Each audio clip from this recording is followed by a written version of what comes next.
Okay, boys and girls, today we are going to be reading about Mount Rushmore. This is our table of contents. So we're going to do a big idea for America, an American message, blasting through rocks, a tough job pays off, Mount Rushmore today, Crazy Horse Memorial, looking ahead, and our glossary. A big idea for America.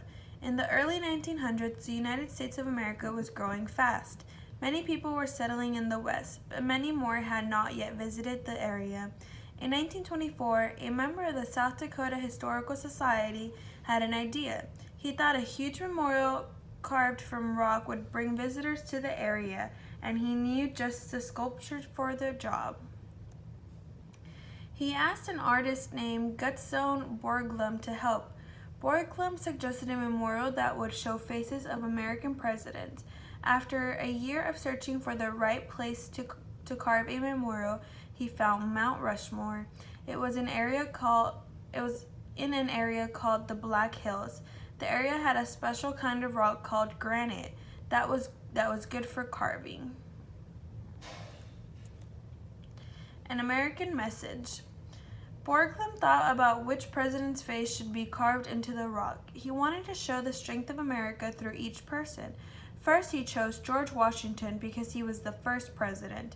Second, he chose Thomas Jefferson because he purchased land from France that doubled the size of the United States. Third, he chose Abraham Lincoln because he led the country during the difficult Civil War. Finally, he chose Theodore Roosevelt because he had the United States build an important waterway in Central America. This waterway, the Panama Canal, made travel faster between the Pacific and Atlantic Oceans. Roosevelt was also a special choice because he had a home in South Dakota. Blasting through rock. Carving a work of art into rock is no easy job. First, Borglum made smaller models of each president. Then, the models were carried up Mount Rushmore for workers to copy. Dynamite was used to blast away rock. Finally, workers were allowed down the mountain on cables to drill shapes out of the rocks.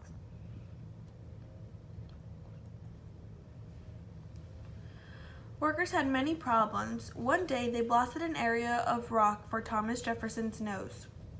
The workers found a split in the rock, so the position of Jefferson's head had to be changed. The crack was patched and now falls across Jefferson's cheek instead of his nose, where it could break. A tough job pays off. Other problems had to be overcome when carving Mount Rushmore.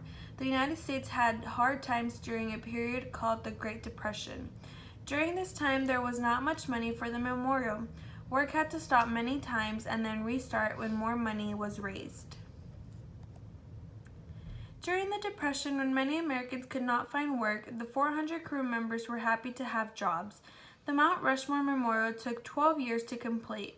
Crews spent a few more years on finishing touches. Sadly, Borglum died before the final touches were finished. Mount Rushmore today. Mount Rushmore has changed over the years. Roads have been built to lead visitors to the memorial. A special theater was also built at the bottom of the mountain. More than 2.5 million people visit Mount Rushmore every year. More than 2 million of them visit during the months of June, July, and August. Crazy Horse Memorial.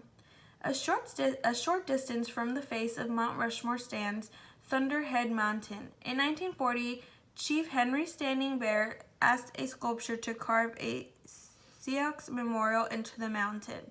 The sculptor chose to carve the great Sioux leader Crazy Horse.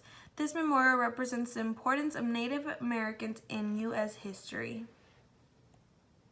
Looking ahead, each year Mount Rushmore Memorial is cleaned and checked for cracks and damage. Rock wears away naturally over time, so the memorial must be fixed often. Repair crews use a special material to fill cracks and repair rocks. Workers hang from cables the same way the original crews did in the 1930s. Today, technology helps to preserve the memorial. Special computers find areas where the memorial needs to be fixed. This care will make sure the memorial is around for future generations to see. And this is our glossary.